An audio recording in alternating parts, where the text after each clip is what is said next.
I recently read that about 75 million baby boomers in the USA will be retiring over the next few years, maximum 8 years.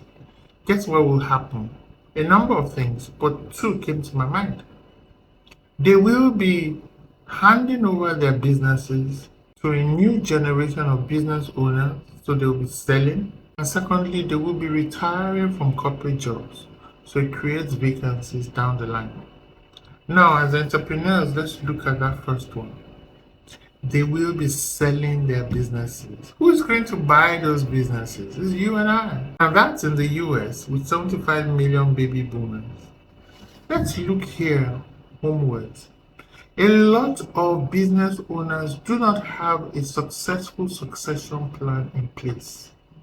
Many of them thought that their children would study abroad and come back home to take over their businesses.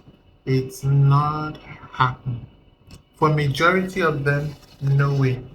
I know people who came back to try to take over businesses for their parents, but it just didn't work out. The passion wasn't there.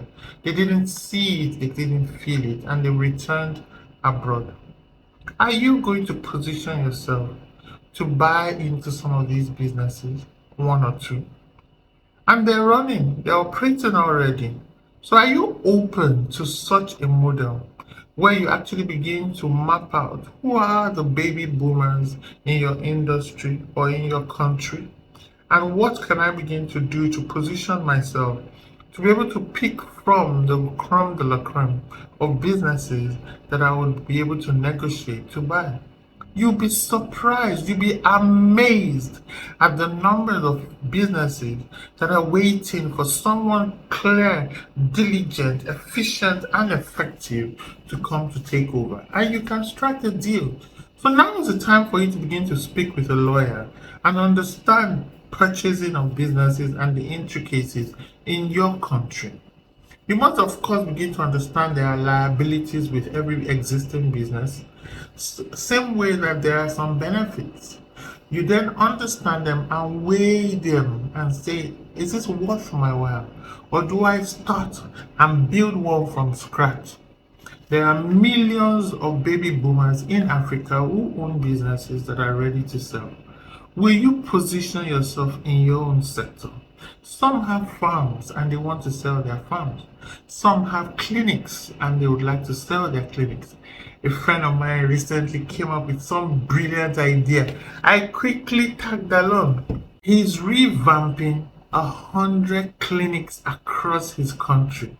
Yes, you heard me right. And he's guaranteeing them certain returns. And he will make sure that those clinics run profitably. And you tell yourself, oh, but why didn't they run profitably before? That's not your business. It's to learn what he has seen. It's to understand that he has seen it for his own sector. What can you see for your own sector? Rather than turn your nose, these are things you should learn from. Do you have people who have hotels who would like to sell? There are plenty. Are there people who would like to sell their school or go into a joint venture? Some can be cantankerous, so be careful that there is chemistry. If there's no chemistry, please walk away and look for another one. You would have learned a lot from that process. So don't be beholden because this person has garnered such a goodwill and such a great name that this is business. There are several. The point of this video is to show you that this might be your soft entry point into running a business instead of growing one organically from scratch. Think about it. Schools, hotels, clinics, pharmacies, farms, logistics businesses, name it. You might be able to buy yourself one or two.